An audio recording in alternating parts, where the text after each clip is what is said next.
Welcome back to another legendary episode of the one and only Speculation Alley. It's your boy ABOMB, and of course with me is my boy Cryptodilly. What's up, brother? How you doing? What is going on, my brother from another mother, as you say? Yeah, that was smooth, real smooth. Nothing much, man. I'm chilling. I'm super excited to get into this subject today because I think we have some goodies to discuss with a lot of people. So, I mean, do you want to just kick it off right off the bat? 100%. So I think, to frame everything out, like, let's just start with the other side. The Agora is wagmi-san shop. All right. And there's a lot to unpack there. So I think what we're going to do is really break it down by the mechanics that we've actually seen play out throughout the first season and even into like season 2, if that's actually even began yet. But I want to kind of like start with the way that like 10KTF actually started. And for a long time, we've actually said that like 10KTF is front running the other side, right? And that's been a long going conversation. And one of the things that we've seen over time is like the airdrop of materials was like the first thing where we get airdropped all these materials as, participants within the ecosystem of 10KTF. And we're like, what are we going to do with these? And then we use these materials with tools. The tools are actually airdropped, and these are needed to actually create these other items within the actual collection. And then we get these crafting, right? Crafting allows you to combine the materials with a tool and then create a blank item. And then that blank item can then be paired up with a parent NFT from a set number of collections that wagmi-san basically deems as important, right? And so you have all these different collections like Cool Cats, and you have World of Women and a lot of the top projects at the time. So now we're like kind of getting towards this next step or next stage, and a long conversation has been about the Agora and how that's going to play into the other side. And these are just like the beginning mechanics. And I think like it goes even further once we really get into like Gucci and talking about like burn mechanics and different things like that. And even like tool staking. You made that really cool video about how to stake a thimble, right? And so maybe you can explain what thimble staking or just tool staking is in general and how that even came to be. Yeah, it's a really interesting dynamic, and this is one of the things that I like about Web3, because we see very old school and traditional game mechanics being, implemented in Web3, but this new one where you almost own the tool that is being used to craft, imbue, or repair something. I don't know if anyone's ever played Diablo, but it's like you have to go get your armor repaired after you go into battle, because if not, like, it's not going to be any good. It's not going to defend you anymore. So it's interesting because it's like if somebody were to own the tools that the person who fixes your armor, like in a digital way, like they actually own these items and they get paid to do so, because anytime you repair your armor, you must pay to do so. It's the same exact thing that's happening, but in Web3. And if you own one of these tools that helps craft, imbue, or whatever it does, you get paid for that. In a thimble, you get 5 to 6 8 every month, and then you multiply it by 2 if you got scissors, and multiply it by 4 if you have a tape measurer. So it's interesting because, again, this is a very old school mechanic. I take X, Y, and I make Z with these two other materials. And there's usually a middleman or a character that fulfills that transaction, if you will. They say, okay, you bring me the stuff and I'll craft it for you. But we're the ones actually sort of doing that now. We're the ones crafting, we're the ones imbuing, and we're the ones that actually own the tools that allow others to do this, which is super interesting. I just love that thought of, Web3, but old school version of game mechanics in Web3.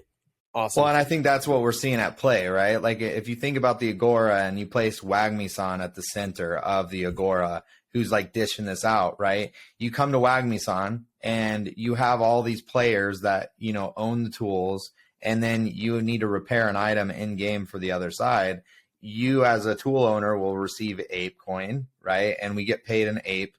And the person will actually get a service done, and they're willing to pay to get their item repaired. So I think there's a direct correlation there. But even going further in the timeline, we start to really see like burn mechanics at play. And I think the first time that we really saw burn mechanics was with Gucci and the mint pass that they delivered. So Gucci obviously onboarded a lot of the people from Super Plastic, and they released the Gucci mint pass. And then in order to actually do your Gucci PFP, you had to burn the mint pass with your PFP attached, and you got to choose a select like design from a lineup. And whenever that was done, it was just such a unique experience. It was very different than anything that I've ever seen in Web3. And I think that's where that term imbue really comes into play, because what we did is we actually took original PFP and then we Guccified it, right? And so you're able to like stylize your character in a different way, but it still looks like your character. It's just stylized differently. And so almost like you imbued them with Gucci like traits. Correct. So like you can kind of like translate that over to the Agora as well. As these other brands start to throw their hat in the ring, you're going to want different, like you're going to want your character to embody who you are, but you're still going to want to like be able to put a, you know, Adidas tracksuit on your ape, or you're going to want to be able to like have that Gucci new season lineup on your ape, or whatever it is.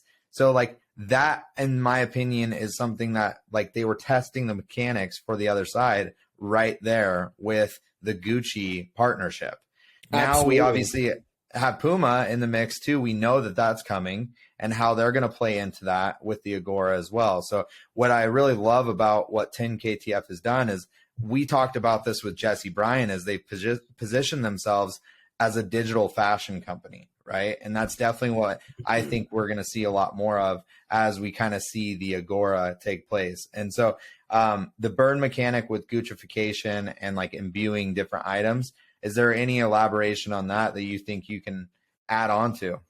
Yeah, I mean, it's just interesting in the sense of like what imbue means and what that can, and I like how you connected, like still you have this core image of this character and you don't necessarily want to change that, but you want to like, you know, play with it and modify maybe their exterior or small traits, and you would imbue them with these traits. And I think just again, drawing these bridges is really the most important part of this, because these are very basic mechanics in a very new frontier, which is Web3. We are doing things that have been done in video games for decades at this point, but it's in a very new platform. So to see that and know that like, okay, there's going to be issues anytime you do something for the first time. You're going to have a learning curve that you're going to go through. So I think it, again, just makes so much sense. And 10KTF, shout out to, you know, Figgy and all the team, because how they positioned themselves was that they knew that this would be needed. They knew that there has to be a place where if you're on the other side and you have X, Y, or Z resources, where are you going to craft those? Where are you going to combine them? Where are you going to imbue things? And is it like, are you in charge of that? Or is somebody else going to do that? Is there a charge for that? And I think they did a lot of the legwork in laying that out, so to speak, and being like, listen, if we take this, with that, we can do X, Y, or Z with it. And again, showing the imbuing, just the crafting, the burning, these are all mechanics that the Agora hits on. And, you know, I like the Bored Ape Yacht Club is clearly attached to New Tokyo now. So, I mean, we have to be, if we're not the Agora, I'm like, who is? Okay, who is? And I mean, thinking about just the way that 10KTF, the collection is basically built out, it's around like shoes and backpacks and swords and all these different things. And it makes a lot of sense. We talked about this on a previous episode. Like you talked about the backpack and the way that could translate into game mechanics and like holding items and like, you know, obviously being encumbered and like having too many items in your bag. So like there's different things at play that I think 10KTF has positioned themselves really well with. And one of the biggest things that come to mind whenever you think of game mechanics in Web3 is literally the way that they've actually played out with Battletown. When we started going on these missions, like we knew that they would start to get more and more elaborate. And the other side, it just makes sense that wagmi-san's arena, we're going to actually be like participating in some kind of battles or different like challenges that are quests. And, you know, they're pushing our limits of what's possible in Web3. But somebody had to test a lot of those first beginning mechanics. It's like the Oregon Trail first started, and that was like pioneering the way storytelling was told in video games. And yes, this is like the Oregon Trail Battletown was for Web3, but you know, now we're going to push the narrative and get further and further into it. And it makes a lot of sense that a lot of the mechanics that 10KTF was testing are going to be used in the other side, especially now with Figgy at the helm of the other side. It just makes complete sense. Bro, I can't agree more. Like, literally, it just, like, it's hit me in the face, literally, now, just with understanding. And I know so many OGs have said it, so shout out to y'all. But the thing that is most prevalent to me, and, like, one of the biggest, I guess, indicators that we make sense for being the Agora is, again, this ability to create a marketplace. We know that that's, again, part of the Agora is that it's going to be a marketplace. So we know that gamers grind, certain gamers grind, and certain ones just have money that they can go buy what somebody else grinded for. So, like, if I'm doing all this work in Battletown and yada, yada, yada, and I'm getting material drops because I'm picking the right battles and I'm doing X, Y, or Z correct, then I now have the resources to go craft items that maybe somebody else missed out on. Somebody else missed out on these battles, yada, yada, yada, but that doesn't mean they cannot purchase the item anymore, obviously. We can do that on OpenSea. This is not like news to anyone. But again, looking at the use case for 10KTF as that utility or that mechanic for the other side,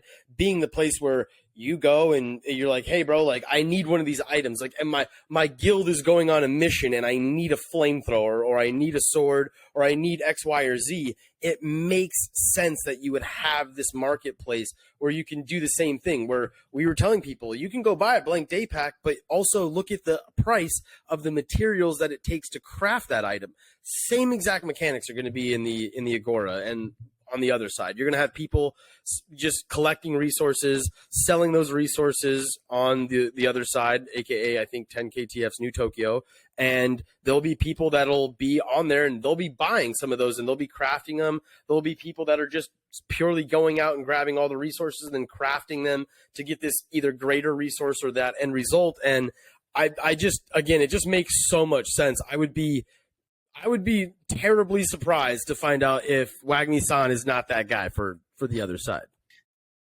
I mean, and another game mechanic that's really interesting that like we knew actually introduced is the burn to reveal mechanic. And you can't tell me that in the Agora, they're not going to have like some mystery chest or like a treasure chest that you can basically like buy rather than actually like be rewarded for playing. And that treasure chest is a mystery item from the Agora, and you have to burn to reveal the item, right? And what a great way to test that mechanic with combat crates, which came out like around the beginning of August, 1 month before, you know, Ranga started their burn to reveal with the black box, which was also developed by WeKnew, right? So when you think about that mechanic, that's another one that I guarantee you will be at play in the Agora. It just makes a lot of sense that that is something we're going to see in the other side.